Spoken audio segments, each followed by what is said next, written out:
Morning all students.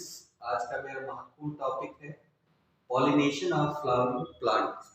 मतलब flower में pollination क्रिया कैसे होती है, आइए उसको समझते हैं।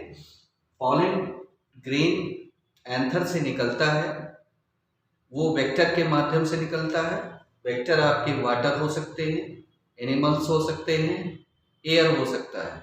ये तीनों वेक्टर हैं और ये पॉलन ग्रेन्स स्टिग्मा पे जाता है।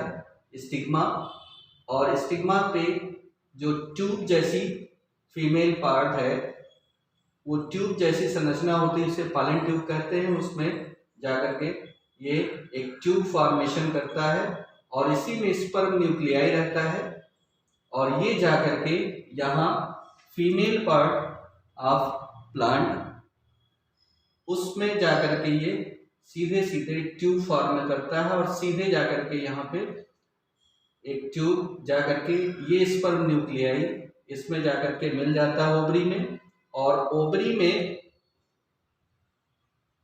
दो न्यूक्लियाई और एक सेल मिल करके एंडोस्पर्म न्यूक्लियाई बनाते हैं और ये एंडोस्पर्म न्यूक्लियाई धीरे धीरे सेल डिवीजन के द्वारा सीड फॉर्मेशन करता है और यही सीड एक जा करके एक नया प्लांट बन जाता है।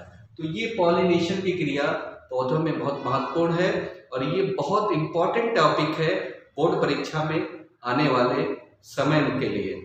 आप इसे समझें, जाने बूझें और लाइक और सब्सक्राइब करें। मॉर्निंग ऑल स्टूडेंट्स, मेरा महत्वपूर्ण टॉपिक है पॉलिनेशन।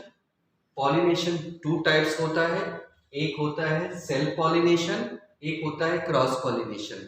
सेल्फ पॉलिनेशन में पॉलन ग्रेन जो एंथर से निकलता है उसी स्टिग्मा यानी ओवरी में फीमेल पार्ट में जाकर के जनरेशन करता है और फर्टिलाइज होता है।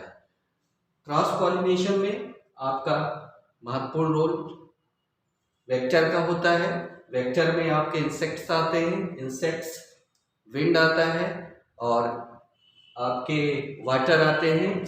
ये क्या करते हैं, इस एंथर से पॉलन ग्रेन्स निकलते हैं, ये आते हैं इंसेक्ट्स इस पे बैठते हैं और यहाँ से निकल करके लेकर के पॉलन ग्रेन को दूसरे पुष्प में जा करके वहाँ पे पॉलन ग्रेन को स्टिग्मा पर छोड़ते हैं।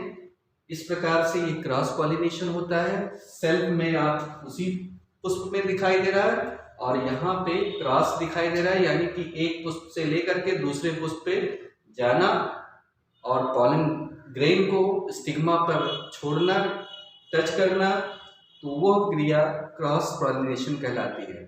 Thank you.